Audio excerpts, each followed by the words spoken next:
The phone vibrated on the kitchen counter, its buzz cutting through the silence like a blade.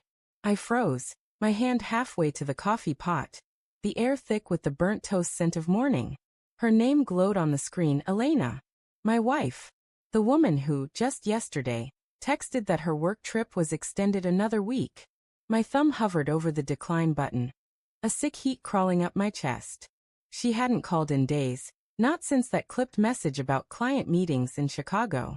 Now at 6:47 a.m., her name pulsed like a warning. I answered, my voice tight. Elena, what's wrong? Her breath hitched, a sound so raw it made my skin prickle. Mark, oh God, I saw your email. The attorney. Please don't do this. I can explain. Her words tumbled, desperate, cracking like thin ice.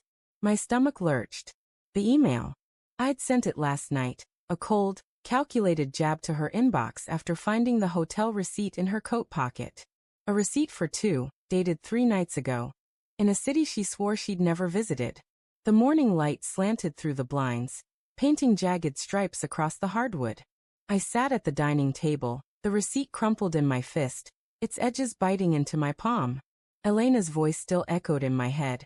Her call cut short when I muttered, "Explain when you're home," and hung up. The house felt too big, too quiet, the kind of quiet that amplifies every creak, every whisper of doubt. Our wedding photo hung on the wall, her smile radiant, mine trusting. I wanted to smash it.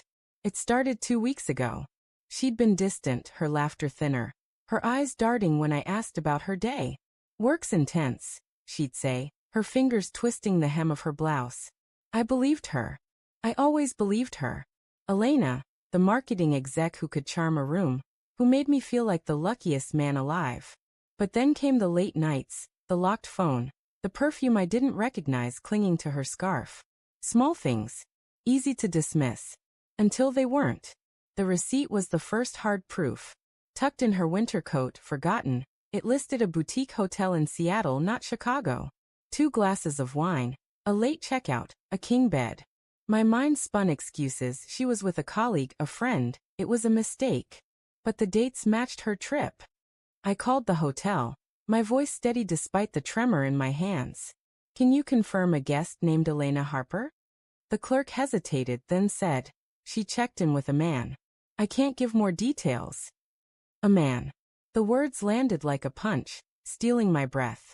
I paced the living room, the rug's fibers rough under my bare feet. My phone buzzed again, another text from Elena. I'm booking a flight home. Please, let's talk. I didn't reply.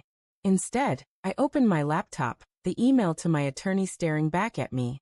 I'd written it in a haze of rage, my fingers slamming the keys. I want to know my options. She's cheating. The words felt foreign, like they belonged to someone else's life. I hadn't sent it to hurt her, only to anchor myself, to make the betrayal real. But she'd seen it. How? Her laptop was synced to mine, a shared account I'd forgotten about. My carelessness had forced her hand. The doorbell chimed, sharp and jarring. I flinched, my heart thudding. It was too early for visitors. Through the peephole, I saw my brother, Tom, his face tight with worry. I opened the door, the cold air stinging my cheeks. You okay? He asked, stepping inside, his boots tracking mud. I hadn't told him anything, but Tom always knew when I was unraveling. You look like hell. I handed him the receipt without a word. His eyes scanned it, his jaw tightening. Jesus, Mark. Did you confront her? I nodded, my throat too tight to speak. He sank onto the couch, rubbing his temples. What's her story? She says she can explain. I muttered, the words bitter. She's coming home. Tom leaned forward, his voice low. You don't have to decide anything now. But don't let her spin you. You deserve the truth. The truth. I wanted it and dreaded it.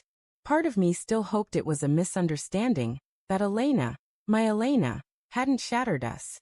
But the receipt, her panic, the man at the hotel, they were puzzle pieces snapping together, forming a picture I couldn't unsee.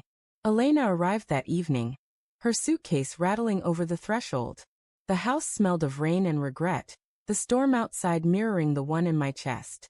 She looked smaller, her hair damp, her eyes red-rimmed. Mark, she whispered, reaching for me. I stepped back, my hands clenched. Tell me, I said, my voice ablade. Who was he? She sank into a chair, her fingers twisting together. It's not what you think, she started, her voice trembling. His name's David. A client. We got close. Too close. But it wasn't physical, I swear. My laugh was sharp, humorless. A king bed, Elena? Wine. You expect me to believe that? Her eyes filled with tears, but I saw something else, guilt, flickering like a shadow. It was a mistake, she said. We talked, we drank, we kissed. Once. I stopped it. I knew it was wrong. Wrong. I spat, my voice rising. You lied to me. For weeks. You let me think. My voice broke, the weight of her betrayal crushing me. I wanted to scream, to forgive her, to hold her all at once. Instead, I stood frozen, the distance between us a chasm. She stood, her hands outstretched. I love you, Mark. I was confused, lost. David listened when I felt invisible. But I chose you. I always will. Her words cut deeper than the receipt. Invisible? I'd given her everything, my trust, my future. And she'd turned to someone else. Why didn't you tell me? I asked, my voice barely a whisper. Why him? She sobbed, her shoulders shaking. I was scared. Scared you'd stop loving me if you knew I was struggling. I wanted to believe her. God, I wanted to. But the trust we'd built over years was rubble now. Each lay a brick I couldn't unstack. I need time, I said, turning away. I can't do this tonight. That night, I lay in our bed, her side empty, the sheets cold. My phone buzzed. Another text from Elena, sent from the guest room. I'll do anything to fix this. Please don't give up on us. I stared at the words, my heart a battlefield of love and rage. Then I noticed an email notification, buried in my inbox. From David. The subject, I'm sorry. My pulse roared in my ears as I opened it. Mark, I crossed a line with Elena. It was my fault, not hers. I pursued her, knowing she was married. She ended it before it went too far. I'm leaving the country. You won't hear from me again. Attached was a photo, Elena and David at a bar, her hand on his arm, her smile soft but hesitant. The timestamp, 3 nights ago. I sat there, the phone trembling in my hand. She told the truth, part of it. But the photo burned, a moment of intimacy she'd never shared with me. I didn't know if I could forgive her, if love could survive this fracture. But as the rain pounded the windows, I realized the real betrayal wasn't the kiss. It was her silence, her choice to hide her pain from me. And mine for not seeing it sooner.